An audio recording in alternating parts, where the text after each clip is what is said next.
All right. Good afternoon, everybody. Welcome back to this bomber of a class. Nandito na naman tayo sa panahon na we just want to drop everything and throw away all the ACAD stuff and just take some rest for the weekend. And this is an extra bummer this week because I think this is the last class that is standing between you and the reading break. Hindi lang pala kayo. It's also standing between me and my reading break. So let's get over with it. We'll just continue discussing the rest of the third module or the third PDF that I shared with you guys last week. But just a couple of housekeeping matters first.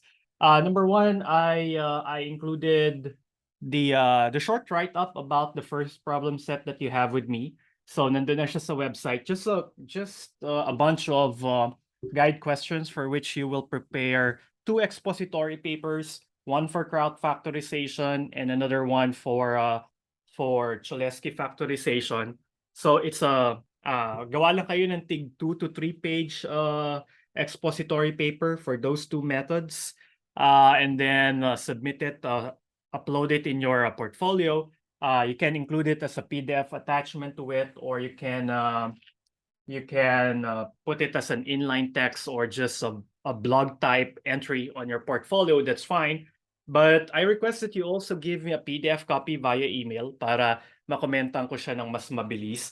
And the deadline, I'm extra generous with the deadline. December 21 yung nilagay ko na deadline, but I hope you start doing it as soon as you can.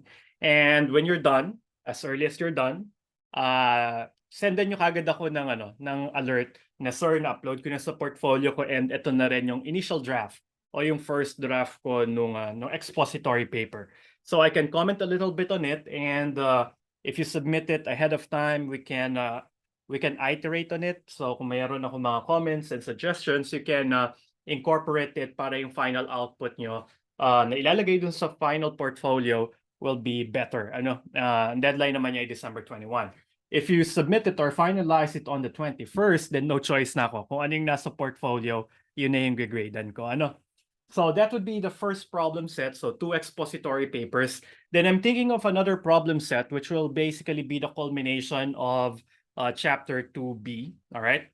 Now, over the reading break, I'll draft a sort of an exercise, parang lab exercise, that will require you to use tools that you learned here in this chapter and apply it to a data science problem. All right. So I will create or cook up a linear system of equations that you will solve using either LU factorization, QR factorization, Cholesky, or what's the other method? QR decomposition. All right.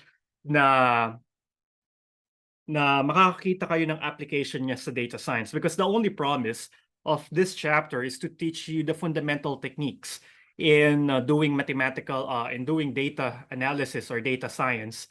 And yun nga, ang section na to ay numerical linear algebra. So just to connect theory and practice, gagawa ko ng lab exercise ng problem set 2 in a form of a laboratory exercise na gagawin nyo over the course of the next few weeks. All right. So abangan nyo na lang. Kung maaga ko siyang matapos, I'll have it uploaded in our course website over the reading break, or I'll send you also an email just to alert you that it's already there. Okay.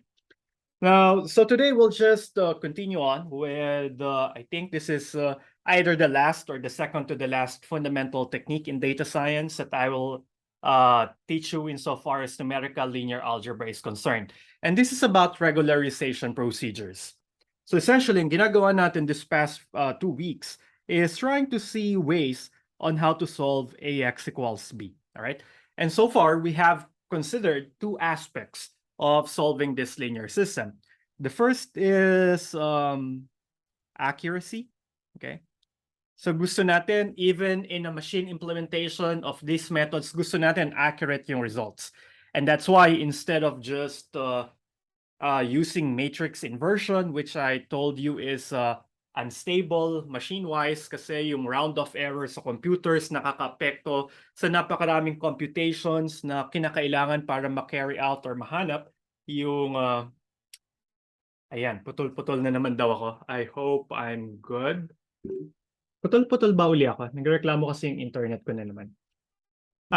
Siguro next meeting MS Teams na lang tayo. Tutuloy ko na yung MS Teams. Pero can you hear me okay? Wala nagre-react. Sir, medyo okay na po ngayon. Kanina po putol-putol. Okay, thank you. Na-disconnect kasi yung aking bakit tayo? Kaya hindi ako nagka-klase via Teams, via Zoom kasi hindi siya kinakaya ng internet ko. Hold on.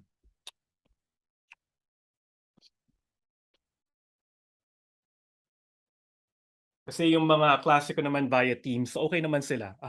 Yung mga undergrad classes ko. So siguro next time I'll give you an MS Teams link. So if you have time over the reading break, download kayo ng MS Teams. Kailangan niyo yung at outlook.up.edu.ph credentials for that. So kasi hindi kinakaya talaga ng internet ko yung Zoom. Or anyway, let me just restart my screen sharing, which I can't do. Why?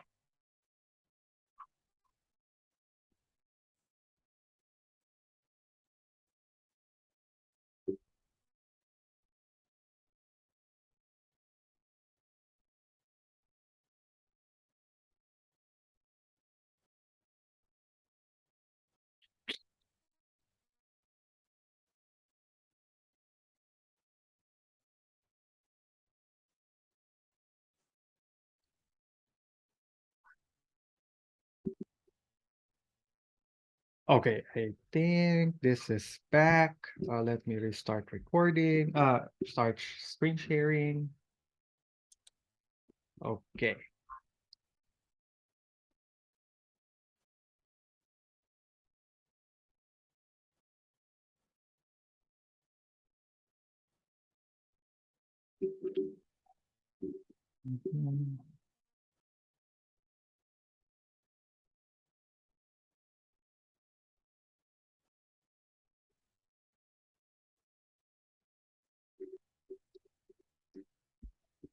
All right, so I think I'm back.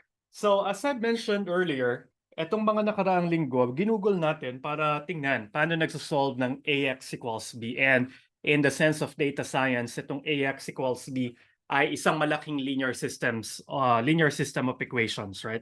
So could be a very tall and very thin matrix, okay?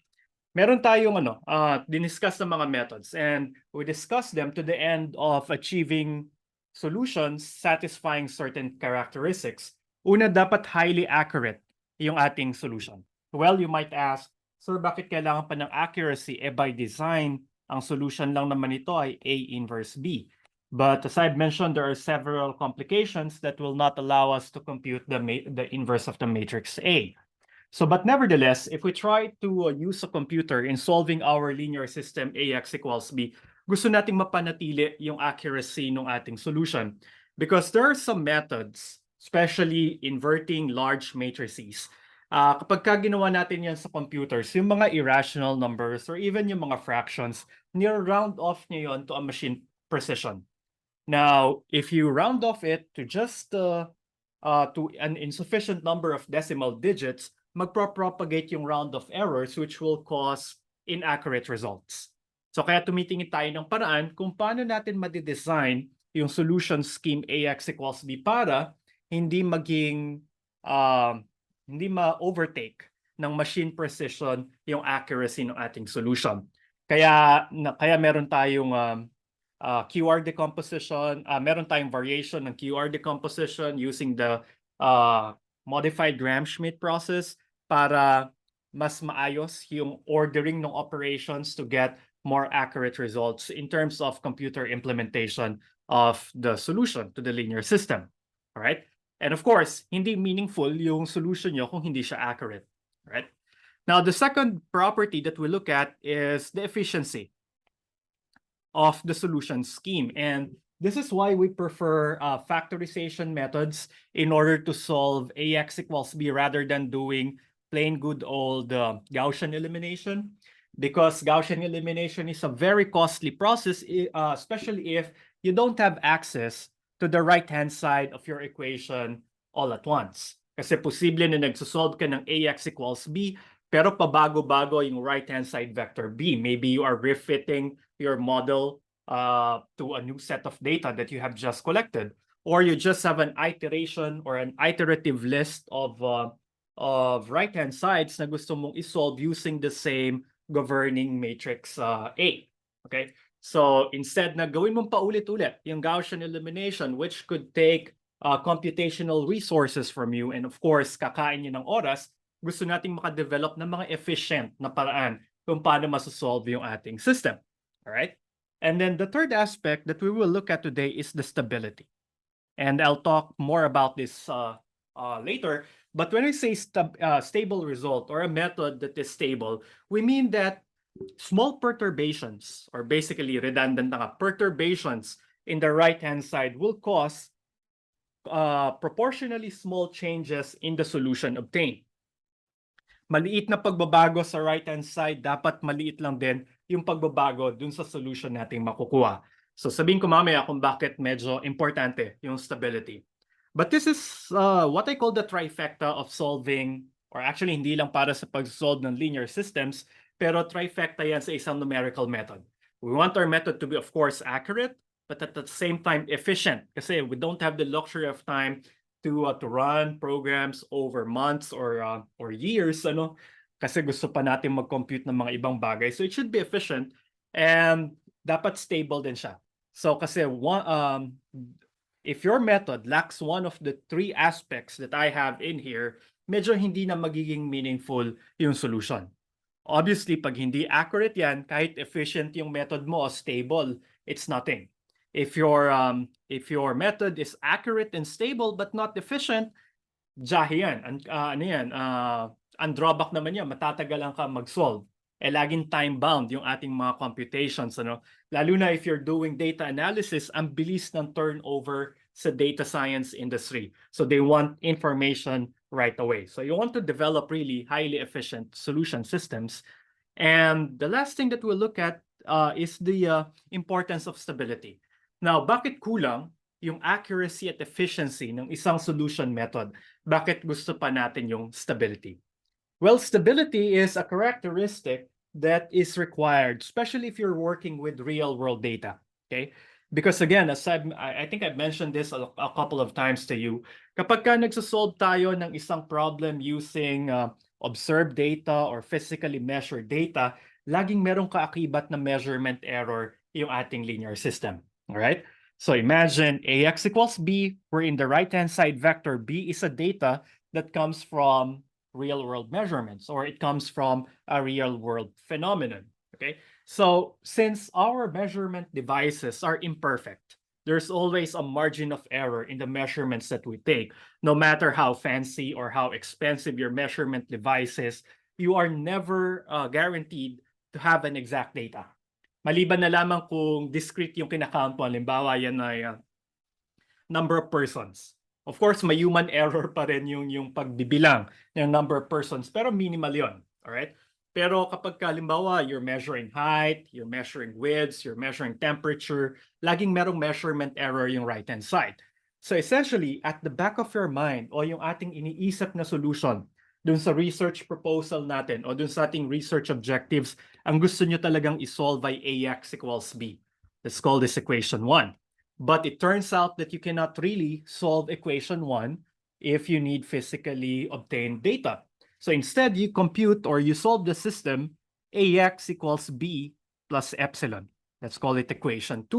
All right, where epsilon is the vector representing the noise in the data or the measurement error incurred in obtaining the data. All right, siya yung parang nagiging margin of error. Okay, so hindi natin nasosolve yung perfect system so na AX equals B. Ang sinosolve talaga natin ay yung AX equals B plus epsilon. Right? And say we use a perfectly accurate and efficient method to solve equations 1 and 2. So halimbawa sa equation 1, ang nakuha nating solution ay si X star. Okay. Tapos, dun sa ating actual system na sinolve natin, gamit yung ating na-obtain na data from measurements, tawagin nating x tilde. Alright?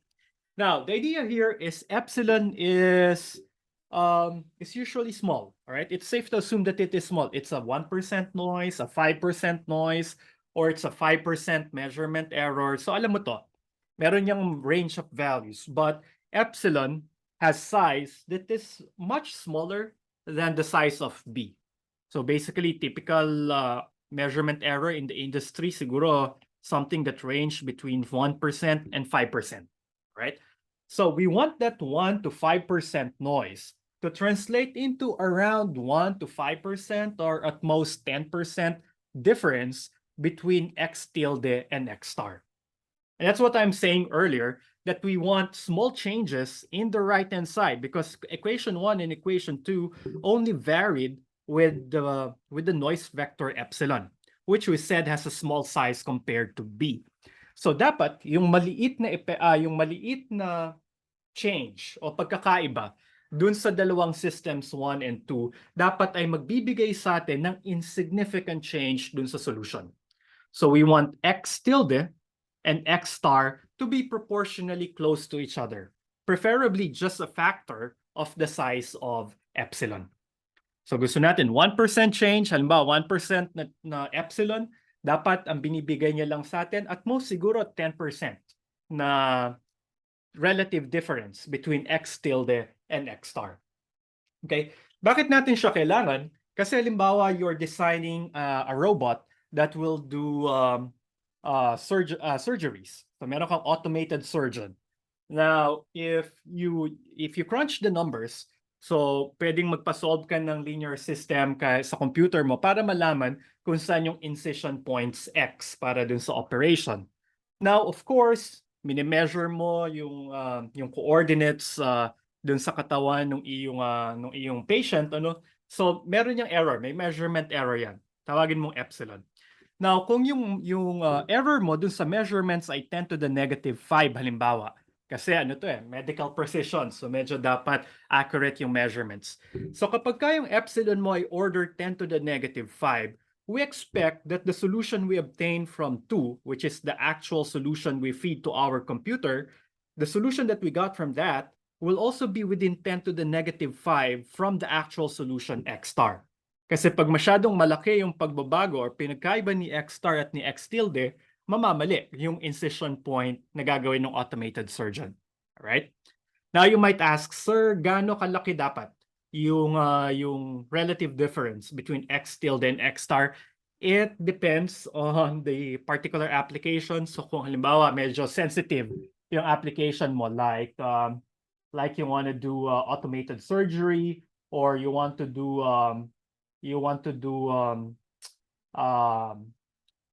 precision, ang pangit nga lang ng example na naisip ko, parang meron kang fighter jet, gusto mo ay precise yung pag-launch niya ng bombs or missiles. Ano, gusto mo maliit lamang yung deviations. Pero halimbawa you're doing oil imaging, you can probably afford, say, 10 to 15% change in change between x tilde and x star. Kasi magkalapit lang naman yung i-drill mo. So you can afford 10% relative difference kasi anyway, yung drilling process mo naman, malalaki yung equipment mo, mako-cover niya rin yung margin of error, right? But siguro as a rule of thumb, siguro dapat sila ay same level of magnitude lang. So if epsilon is of size, say, 10 to the negative 3 relative to the size of B, dapat around something times 10 to the negative 3 rin yung relative difference between x star and x tilde. Alright? So kung ang mga previous discussions natin ay nakafocus on how to obtain accurate results when we're asking computers to solve linear systems for us, or we want to have an efficient way to solve linear systems, especially the big ones, today's discussion will focus on finding methods on how to make our solution stable. Meaning, traditionally, magkalayo yung x tilde at saka x star, especially if you're working with an ill-posed problem, which is the common place for data science problems, inverse problems, or essentially any matrix na over-determined. which is usually the case din sa data science. Ano? So pag overdetermined yung system mo, malamang unstable siya. The small change in the right-hand side will brought about very significant changes in the solution that you obtain. Titingnan natin paano natin mamimitigate o mapapababa yung relative difference na yon. So how do we find a solution that can act against the noise? Na malapit lamang yung x tilde dun sa x star nating makukuha. Alright? Now, and for that, I will introduce to you this method we call the L-curve technique. But the idea behind this is actually a specific implementation of the Tikhonov regularization. So Tikhonov regularization yung ginagawa where we look at the minimum norm solution. Okay? Now, itong L-curve method, ito yung principle na ginagamit nila sa engineering. All right, electrical engineering uses this a lot kasi number one, they can afford the computational expense of the L-curve at napakasimple ng method. All right? Sa ating mga mathematicians, mas gusto natin yung Morozov discrepancy principle, pero kailangan natin ng fancy optimization method for that.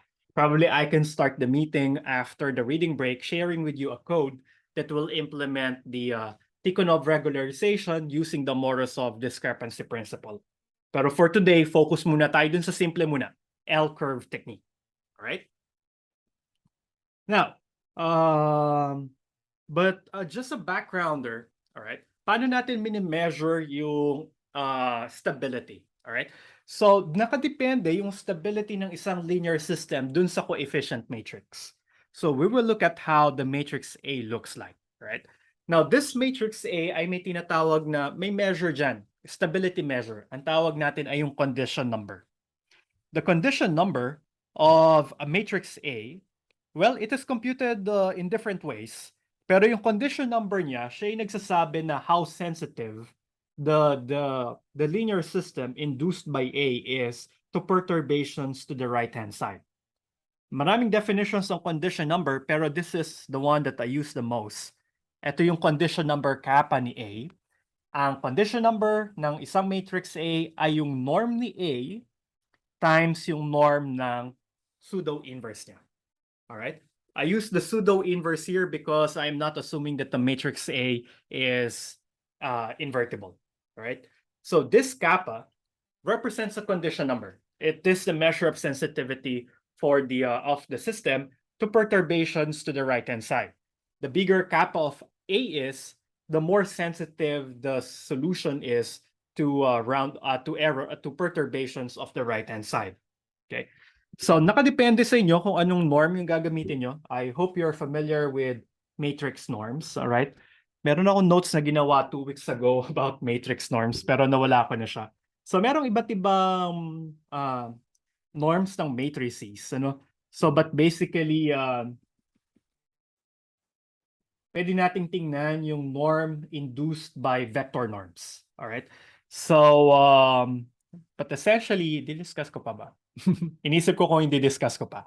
Kasi yung meron kasing L infinity norm ng isang matrix. Merong syempre L2 norm ng matrix at merong A1 norm ng matrix. Ito yung mga usual matrix norms na ginagamit natin. But basically, these are defined based on the vector norms associated with the vectors representing the image and the domain of the matrix A. Essentially, if you have a matrix A, its norm is equal to the supremum ng norm ng AX with respect to the vector norm for AX, kasi si A ay M by N, then you take an N by 1 matrix, an N by 1 vector X. So si AX ay magiging M by 1. So this norm is with respect to the Rm, the R-dimensional vector space. So kukunin mo yung supremum ng mga norms ng vector AX where X has unit norm with respect to the R2 space. All right? So, but basically, ito yung mas linear algebra definition. But I hope to skip this. Nabanggit ko lang, ganito yung pag-measure ng norm. Kasi you can have MATLAB or you can have your programming language compute the norm for you. All right? Pero essentially, ang usual kong ginagamit ay yung L2 norm, which is basically, ang L2 norm kasi ng isang matrix can be shown or can be proven to simply be the maximum singular value of A. All right? So, pero later na lang siguro natin tingnan, or you will see this in your graduate level linear algebra. For now, isipin na lang natin number yan na pwede nating ipa-compute sa ating computing software, ano? Like MATLAB or Python or whatever. So kaya nila mag-compute ng norms ng matrix. Meron din kasi namang matrix norm na maximum row sum. Meron namang norm na maximum column sum. Yun yung L infinity norm saka L1 norm ng matrix. I just forgot which one is the maximum row sum and which one is the maximum column sum. All right? So nakalimutan ko lang kung sino sa kanila, si L infinity ba o si L1. Pero for sure, si L2 norm, siya yung maximum singular value ni A. And perhaps when we start the class after the reading break, I'm thinking of introducing you to singular value decomposition. All right? Doon natin mababalikan, ito pala yung singular value. Yung pinakamalaking singular value ng isang matrix A, yun yung kanyang L2 norm. Okay? But forget about those technicalities for now. Our focus is on kappa. So just imagine this to be computed by our computers for us. Okay? So yung condition number. Well, the significance of the condition number is that it provides us as an upper bound for the relative difference between the solution from the perfect system versus the perturbed system. Equation 1 versus equation 2. So yung relative difference between the two solutions is bounded above by the condition number times the size, the relative size of the noise. Okay, so proportional pala itong dalawa na to, and the constant of proportionality for an upper bound is basically the condition number of A. That's why the bigger the condition number of A is, the larger the difference, the relative difference between the two solutions. Kaya sabi ko kanina, the bigger kappa is, the more sensitive the solution is to perturbations to the right-hand side. Kasi namumultiply yung relative size ni epsilon by the condition number in providing an upper bound for the relative difference between the two solutions. Okay? Perhaps these things will be clearer when we look at a particular example. So tingnan natin tong example 9.4. Remember this system that I think we solved this last time. And the solution that we got here is, ano nga ba yung solution dito? The solution here is 1, 1. Tama ba? Yes. I think we have solved this system before using the pseudo inverse, and we found out this actual solution, x star is 1, 1, using the pseudo inverse. And it turns out that x star is an exact solution. All right? Kasi pag minultiply mo to ng 1, 1, eksakto nating makukuha yung 0.25, 0.26, and 3.32. And not just that, we also concluded that 1, 1 is the unique solution to the linear system AX equals B. All right? So yun yung background nitong problem na to. And then if you ask your computers to compute for the condition number, so you ask whatever programming language you're using to compute the norm of the matrix A, multiply it by the norm of the pseudo inverse. So kay MATLAB, ano lang to, yung L2 norm ay norm ni A lang times norm ng pseudo inverse ni A. Okay? Bibigay niya sa inyo ay 629.5801. Or better yet, si MATLAB meron siyang built-in na condition number command. Cond of A will give you the condition number of this matrix. And in that case, the condition number is around 630. So based on the remark earlier, pag binago ko yung right-hand side ng kaunti, right? Yung change doon sa makukuha kong solution, the relative difference between the solution I'll get from the perturbed system versus the original system will be 630 times, or will be at most 630 times the size of the perturbation. All right? So kaya medyo malaki yung pagbabago. Pag binago ko lang ng konti si B, 630 times that size ng perturbation na yon yung mababago dun sa aking solution. So I will get a very far off solution from the actual true solution that I'm looking at. Okay? So you can think of it as, okay, meron akong phenomenon. Pinomodel siya ng matrix A. Tapos, meron akong data na nakuha mula sa field, 0.25, 0.26, 3.32. Well, in an ideal scenario, in a perfect scenario, isosolve ko yung system na AX equals B, I will say, yung parameters na magbibigay sa akin ng data ay 1, 1. And that is exact. That's a very accurate, that's a very efficient way of solving the system. And it is, but the question is it stable? All right? Alam na natin na hindi siya magiging stable kasi yung condition number is 629.5801. So let's test that hypothesis na hindi stable itong system na to. Well, let's consider a random perturbation to the right-hand side. Halimbawa, okay, hindi perfect yung measurement device ko. Ang perfect data ay 0.25, 0.26, and 3.32. Kaya lang nung nag-measure na ako by hand, nagkaroon ako ng measurement error represented by this matrix epsilon or by this vector epsilon. So yung first measurement ko may error na plus 0.01. Yung second error measurement ko ay may error na negative 0.032. And the last one has error 0.01. Now, if I compute the L2 norm of this vector, tapos i-divide ko siya by the size of the actual data, yung perfect data, makukuha ko ay 0.0105. Ang interpretation nito, etong measurement error ko ay 1%. It's about 1.05% yung size niya. And that's relatively small in the language of measurements. Kasi usually, ang margin of error natin, mga 2%, 5%, and so on. So by practical standard, this epsilon is very small. It's a 1% perturbation to the right-hand side. Pero mula dun sa ating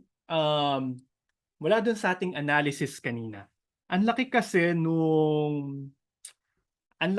nung condition number ni A. So ibig sabihin 630 times 1% o times 0.0105 yung magiging pagbabago dun sa right-hand side. So basically, magiging pagbabago ng ating solution. So meaning, if I will solve the system AX equals B plus epsilon, I may get a different solution X tilde, all right, that is around 660, tama ba? Bakit 660%? It's 1.05%. So the solution I get from this might be around 660% far off from the actual solution 1.1. Nakikita niyo yung malaking diferensya. So yung 1% na noise, all right, ay posibleng makapag-create ng isang solution na kakaiba mula dun sa actual solution na gusto ko by as much as 629 times 0.0105. So essentially, it will be around 660% far off from the computed X star. Okay? Now, let's see. Let's test that hypothesis. Ano? Tingnan natin. Sige, resolve ko. Ito yung epsilon ko kanina. I-add ko siya dun sa right-hand side. Makuha ko itong equation 2 natin kanina, AX equals B plus epsilon. Tapos, computing ko yung minimum norm solution because that's the best I can do with respect to the L2 norm. So, you take the pseudo-inverse, you get X equals pseudo-inverse times B plus epsilon. The solution that you will get is this X tilde. Negative 2.29976 and 7.2179. And this is the minimum norms, this is the least square solution. Ito na yung solution na may pinakamaliit na L2 error. So ibig sabihin, this is the best we can do. This was from the Moore-Penrose pseudo-inverse. And true enough, pag tinignan ko, accurate ba yung nakuha kong solution with respect to the data I used? Ang data ko na ginamit sa equation 2 ay B plus epsilon, right? The perturbed data yung ginamit ko. So if I check, did I get a good result out of solving equation 2 or equation 9.10 in this slide? Well, computing ko yung residual. I-divide ko siya by the right-hand side that I'm looking for. So what I get is a 0.56 error. So ang ganda nung fit. Alright? Etong solution na to gave us a good fit to the perturbed data. Alright? Maganda yung fit, less than 1%. Pero saan siya nag-fit? Doon siya nag-fit doon sa erroneous data. Pero parang ano nga, parang awkward na tawagin siyang erroneous data. Kasi yung yung erroneous data ay off lang by 1%. Pero nakita nyo, off lang siya by 1%. Etong solution na nakuha natin fits the perturbed data very well. Pero tingnan nyo yung solution X tilde. Napaka-ibang-iba siya dun sa actual parameters that we are looking for. Yung actual parameters na hinahanap natin ay 1, 1. And yet, ito yung nakuha natin na solution. Now, to quantify that difference, sige, computein natin yung X star minus X tilde, L2 norm, divided by the L2 norm of X star. All right? So, kinuha ko lang yung difference between the two solutions, the one from the perturbed data, the one from the perfect data, tas kukunin ko yung size ng error vector na yan. Tas i-divide ko by the size ng actual solution vector that we're looking for. And the answer is around 522%. Napakalaki, almost 5 times noong true solution yung error vector. Okay? And this is true to the upper bound that we have established kanina. Sabi natin kanina, ito ay bounded above by 629.5 something times 0.0105. So, totoo yung upper bound na nakuha natin kanina. And so, that means we have a 522% deviation from the intended solution. And look at the power of that 1% noise. Yung 1% noise na inintroduce natin dun sa ating problem, dun sa ating data, caused a 522% shift dun sa ating solution na nakuha. So imagine if you're doing automated surgery, ang tamang incision point ay 0.11. Doon ka dapat, doon magsisimula dapat yung incision. Alright? Pero dahil hindi ka naniwala, dahil hindi mo kinonsider yung sensitivity nung linear system mo, dito magsisimula si automated surgeon ng incision sa negative 3,7 na napakalayo dun sa tamang way na 1,1. Okay? Now, the question is there a way that we can make our solution less sensitive to the to perturbations to the right-hand side? Well, the answer to that is yes, we can do something. And that is what we call the regularization procedure. Okay? Now, when we're talking about accurate solutions, we're finding the least square solution, for instance, ang care lang natin ay makuha yung minimizer noong residual. Gusto lang nating makita si vector X star na magbibigay ng pinakamaliit na residual AX minus B. Alright? Gusto natin mapalapit si AX mula kay B in terms of the L2 norm. Alright? So ito yung tinatawag natin na least square solution. So ito lang talaga yung ginagawa nung pseudo-inverse. Pinapalit niya yung difference between AX and the right-hand side. Pero hindi kasi yun ang problema natin eh. Ang problema natin talaga ay yung noise na i-introduce dun sa right-hand side. So that means we need to vary our solution method a little bit to take into account the existence of noise or measurement error in the data. Okay? Kasi yung makikita nyo, accurate pa rin naman yung solution na nanggaling sa pseudo-inverse kanina. Less than 1% yung error. Pero yun ay with respect to the perturbed data. Kasi yun yung feed natin dun sa computer.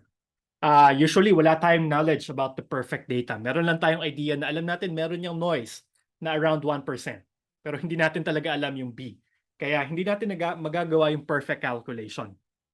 Now, if we will just rely on this, tatanggapin natin yung solution X tilde, which is 0.56% accurate. Hindi natin tingnan yung stability. We're committing what we call the inverse crime,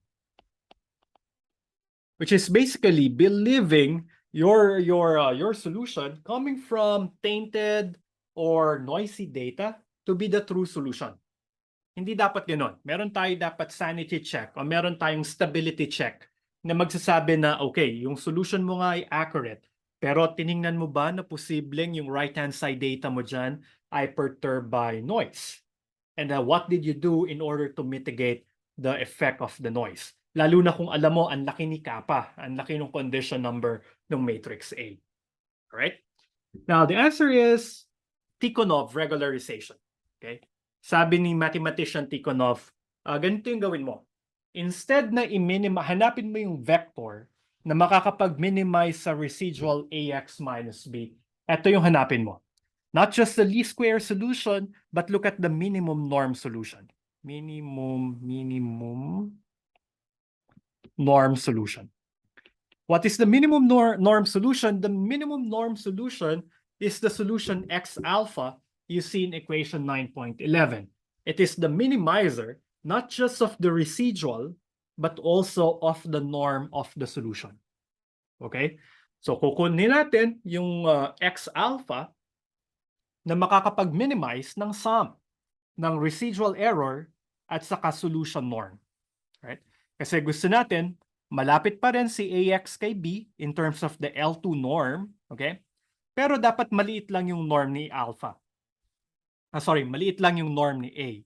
Weighted by alpha. Alright? So instead na ito yung i-minimize, ito yung gusto nating i-minimize.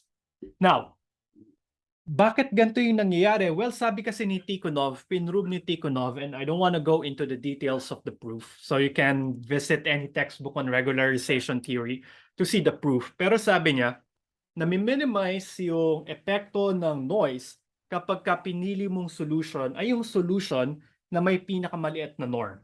Kaya ang tawag sa kanya ay minimum norm solution. So you're looking for the solution that can give you fairly accurate results and at the same time, very small norm. So dapat maliit yung norm ng solution at maliit yung residual norm. So basically what we're doing in equation 9.11 is striking a balance between accuracy and stability. Okay? Kasi there's no free lunch in the world. If you want, there's no way that you can get a stable result if you will not give away some of the accuracy that you have. All right? Walang libreng tanghalian sa mundo. Laging you have to give something in return to get something. Parang ano lang yan. Parang Full Metal Alchemist. Merong law of equivalent exchange. You give up something of almost the same value to gain something. So the idea of Tikhonov regularization is we'll be giving up some of the accuracy in favor of stability. Magsasacrifice ako ng konti sa accuracy para mapababa yung norm ng solution. Kasi makikita nyo, napaka-accurate nung nakuha nating solution mula dun sa noisy data. 0.56%. And in your application, you might not need a 0.56% accurate solution. You might want to say go up to 5%, pero maliit lamang yung relative difference between the true solution and the solution from the noisy data, right? So mag-give up tayo ng konting accuracy in order to drive the stability a little bit down. Okay? Kaya naman, dun sa minimization procedure, meron kang sum. Ang nagwe-weigh dito sa dalawa ay yung regularization parameter na alpha. Okay? So alpha is a positive regularization parameter that is between 0 but is much less than 1. So it's a small number between 0 and 1. Okay? So kailangan natin ng balancing alpha. We don't want alpha to be very large. Kasi ano mangyayari pag napakalaki ni alpha? Pag napakalaki ni alpha, so malaki na si alpha to begin with, and nagmi-minimize tayo, no? So mapipersa yung ating minimizer to drive the value of the norm much smaller. So papaliitin niya masyado yung norm ni X para mapaliit yung sum. Pero ibig sabihin, magfo-focus yung minimizer sa pagpapababa ng norm ni X. Mapapabayaan niya yung accuracy. So that means if we choose alpha to be very, very large or larger than optimal, ibig sabihin magiging less accurate yung result natin. Kasi nga, ipa-prioritize ng minimization algorithm yung pagpapababa doon sa norm ni X. On the other hand, if we choose alpha to be very small, smaller than optimal. So kung masyado siyang mababa, ibig sabihin, posibleng mataas yung norm ni X. Kasi nga, meron na siyang multiplier na napakaliit. So the minimizer will say, pwede namang malaki yung norm ni X. Kasi hihilahin naman siya pababa ni alpha. So ibig sabihin, pag masyadong maliit si alpha, the norm of X could be allowed to be very huge by our optimizer. Alright? So pag malaki si X, magiging unstable naman yung solution. Magiging accurate yung solution, pero hindi siya ganun ka-stable. So kailangan hanapin natin yung tamang timpla kay alpha. Alpha not too large, alpha not too small. Tamang-tamang alpha lang yung hinahanap. At dito na magda-diverge yung mga Tikhonov methods. Iba't ibang paraan ng paghahanap ng optimum value ni alpha. Isang method lang i-discuss ko ngayon dahil pa reading break na. So titingnan lang natin yung L-curve technique. Okay. So para sa L-curve, but before going to the L-curve technique, what will happen? All right? Sir, kailangan ko bang mag-run ng optimization routine para mahanap yung solution X alpha? Kasi etong X alpha, itong formula 9.11, sinasabi niya sa atin na pag nahanap mo na yung best alpha, kailangan mong i-minimize etong sum ng mga squares sa mga L2 norms na yan, which is a very huge optimization problem. Alright? Non-linear optimization yan. So, medyo mahirap siyang isolve. So, kailangan mo siguro ng quadratic programming o baka kailangan mo pa ng SQL para ma-solve yung minimizer X alpha. But thanks to Tikhonov and the rest of regularization theorists, alam na nila yung gagawin. Na-solve na nila yung minimizer. Yun yung binibigay ng equation 9.12. So equation 9.12 sabi niya, okay, pag nahanap mo si alpha, alright, yung regularized solution ay equal lamang dito. Alpha times the identity matrix of the appropriate size plus A conjugate transpose times A. Kukunin mo yung inverse niya times A conjugate transpose times B. This is very much similar to the least square solution. So if you set alpha to be equal to 0, then this is the least square solution. Tama? Least square solution lang siya na A pseudo inverse times B. Pero to mitigate the effect of noise to the right-hand side, we introduce a perturbation of, say, the diagonals of A star A. Alright? Kasi si alpha, minultiply mo sa identity, so ano lang to, diagonal matrix na ang laman niya ay puro alpha. Eh ano si alpha? Ito ay maliliit na positive numbers. So ibig sabihin, ina-add ko to sa A star A. So ibig sabihin, nababago lang ng kaunting-kaunti yung diagonal entries ni A star A. And the amazing result is, pag ginawa mo pala yon, nakukuha mo yung minimum norm solution, nagiging stable yung solution na nakukuha mo. But again, everything looks fine. The only problem here is how do we find the optimal value for alpha? Okay? Paano natin nahanap yung optimal value ni alpha? Ang gagamitin ko ngayon ay yung approach ng mga engineers. Bakit ito yung mga approach ng mga engineers? Number one, napakasimple nito. At number two, mayayaman kasi ang mga engineers. Meron silang mga supercomputers that can do number crunching much faster and with large memory than yung kaya nating mga mathematicians. Kaya ito yung method of choice ng mga nasa engineering. Kasi afford nilang mag-run ng napakaraming instances nung linear system para lang mahanap yung value ni alpha. Kaya warning or trigger warning sa mga mga mathematicians diyan na makikita nyo napaka brute force nung approach nung L-curve technique. Okay? Pero wala tayong magagawa, afford ng mga engineers to. Saka simpleng-simple ito para sa kanila. Okay? So what do I mean by the L-curve technique? Ito yung gagawin nyo. Sa itong posteriori method na ibig sabihin, i-run mo muna lahat ng simulations. Pag na-run mo na lahat ng simulations, saka mo pipiliin yung best alpha. Okay? So ang gagawin mo ngayon, magbe-mesh ka ng good candidates para kay alpha. So halimbawa, ang candidates natin para kay alpha ay simula sa machine precision na 10 to the minus 16 papunta kay 1. So pipili ako ng mga representatives o mga candidates ni for alpha coming from this interval. Tapos isosolve ko kukunin ko si x alpha para sa lahat ng alpha na yon.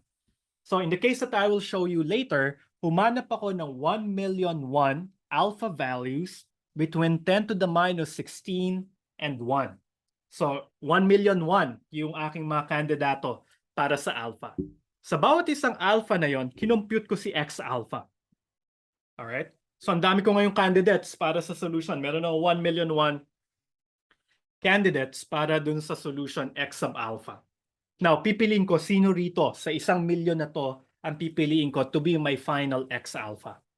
Well, ganito yung pagpili sa kanya. Gagawa tayo ng L-curve. Ipla-plot ko yung residual norm versus the solution norm. Okay? So, na-compute ko na yung 1,000,000 x alpha. Iga-graph ko ngayon ang x-coordinate ng mga points na i-consider ko ay yung residual. How accurate the x alphas are with respect to the right-hand side that I am solving. Okay? So yung B rito, pwedeng ito yung tainted by noise. Alright? Ito yung nakuha mong measurements.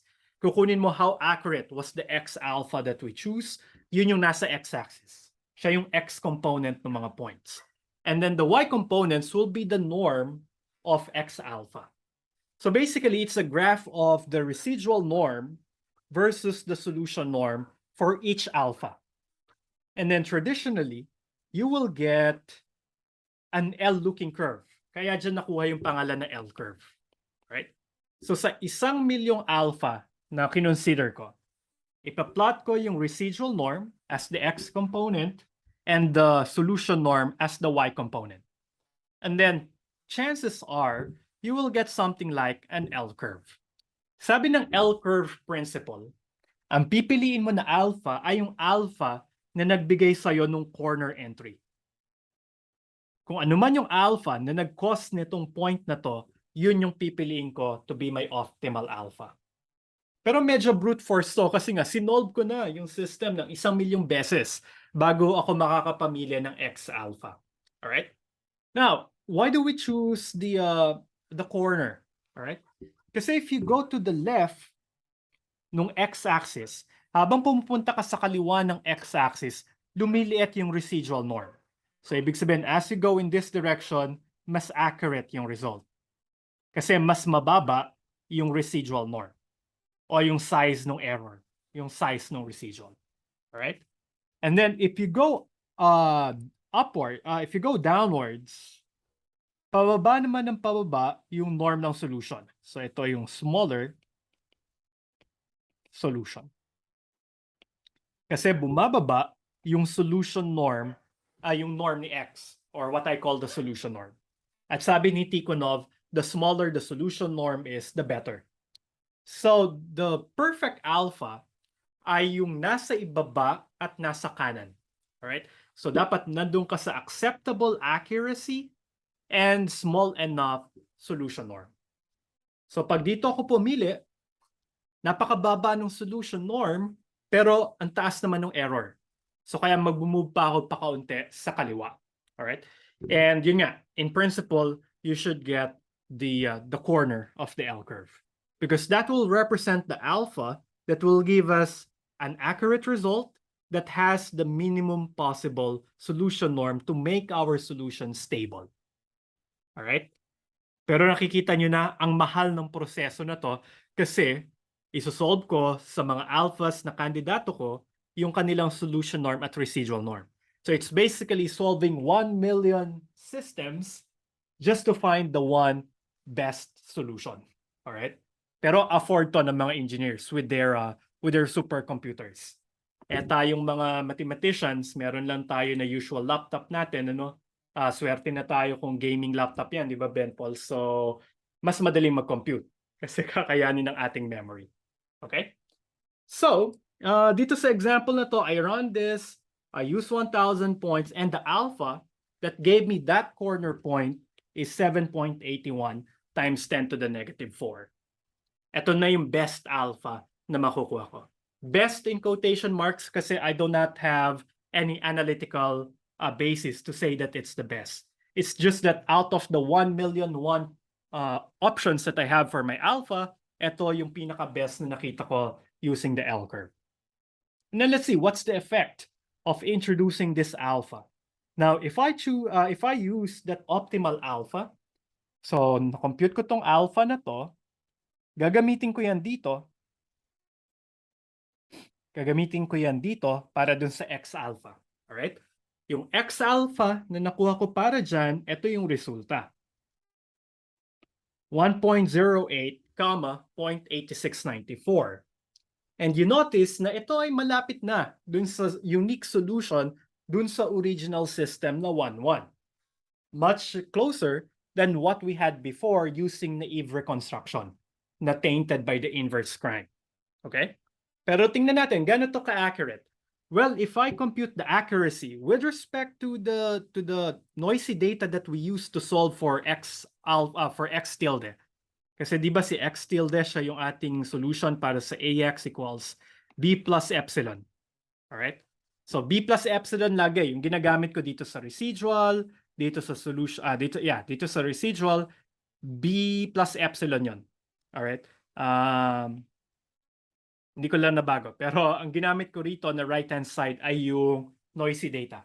Kasi nga, wala tayong access, theoretically, dun sa perfect data. So the residual norm here is always measured with respect to the noisy data. Now, with respect to the noisy data, 1% na yung error, 0.0103. Remember kanina dun sa least square solution, ang ating error ay 0.0056. Nasabi ko kanina yung 0.56%, baka naman overkill yon. I might afford to give up some of that accuracy in favor of stability. Okay? And true enough, halos na doble yung error, all right? Bumaba ng half yung accuracy. So 1% na lang yung accuracy, but that 1% is still acceptable for most applications, ano? Pero tingnan niyo yung naging epekto niya dun sa stability.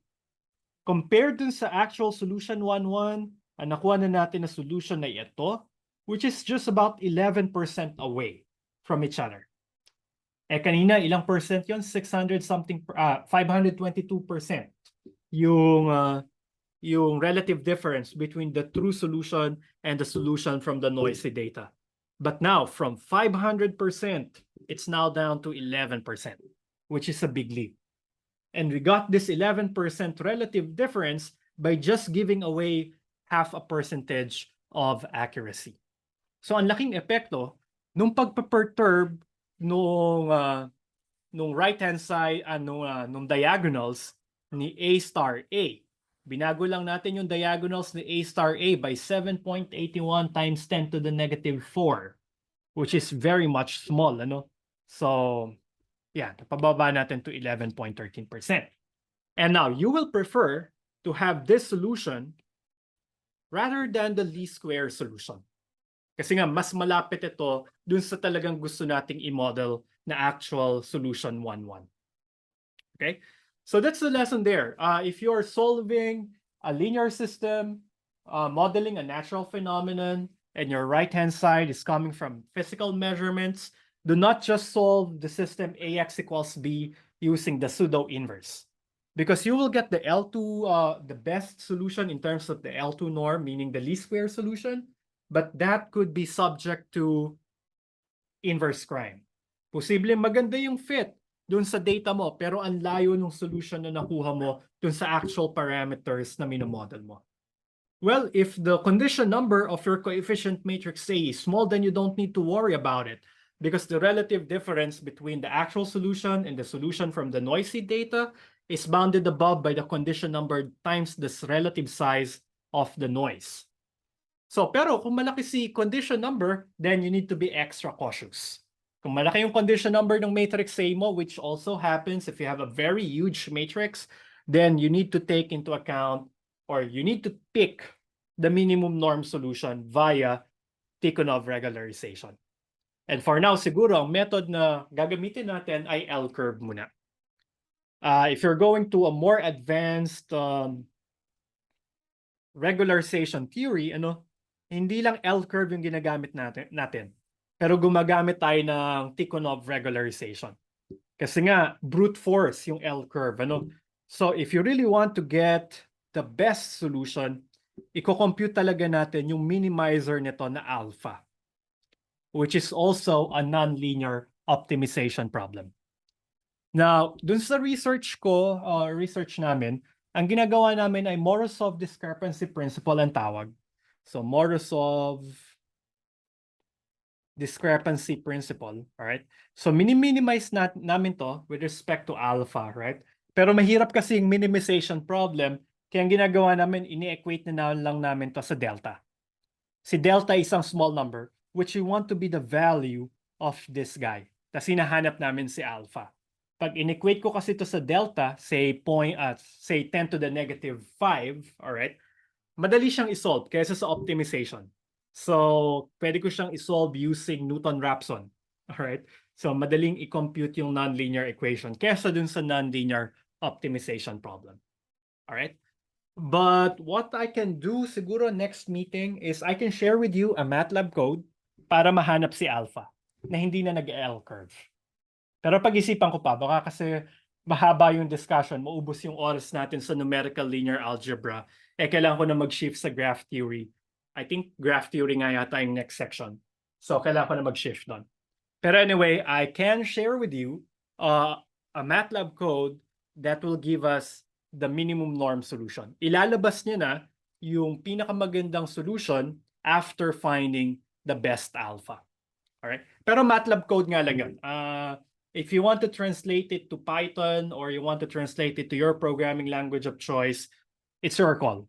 Pero ibibigay ko sa inyo yung MATLAB code and probably, if needed, I can demo it to you. Alright? Mag-consider tayo ng isang linear system. Siguro yun na rin ipapagawa ko sa homework na problem set sa inyo. Pwede kong i-demo doon yung MATLAB code na ipapagamit ko sa inyo for the regularization or finding alpha. Hindi nga lang siya finding alpha eh. Finding finding the solution x of alpha. All right? So I think that completes our discussion of linear systems. Of course, save yung singular value decomposition. Isa pa kasing paraan na pag-regularize ng solution or pag-mitigate ng epekto ng noise dun sa data ay yung tinatawag na singular value decomposition. Pero medyo mas computationally expensive siya than the Tikhonov regularization na paghahanap ng alpha. Kaya minsan last resort namin yung singular value decomposition. Kasi hindi ganun kadali mag-compute ng singular values, especially if you have a very large matrix. Mas madaling maghanap ng alpha kaysa maghanap ng singular values. So yun yung takeaway. So let me see if we'll need to talk about singular value decomposition. But if hindi naman, magfo-focus na lang tayo dito sa Tikhonov regularization. So that's my promise. So unstable na naman daw si internet ko. Ayan, wala na siya. Pero yan, that's my promise. Over the reading break, I'll craft a problem set for you to work on where you will be compelled to apply tools that we learned in solving linear systems in an accurate, efficient, and stable way para masolve ang isang problem na related sa data science. Probably it could be a classification problem or a clustering problem. So depende dun sa maiisip ko na application. And to help you working with it, so I might share with you, or I will share with you, a MATLAB code that will allow you to find the regularized solution. Para hindi na maging burden sa inyo yung pagpo-program. Pero I think the L-curve technique, kayang-kaya niyo siyang gawin. So, meron din yata akong L-curve na MATLAB code. Probably I can also share it with you, and then we can play with it a little bit when we meet again on Wednesday after the reading break. Okay? So I think we can call it a day. Yay, tapos na. Makakapagbakasyon na tayo. Unless you have some questions.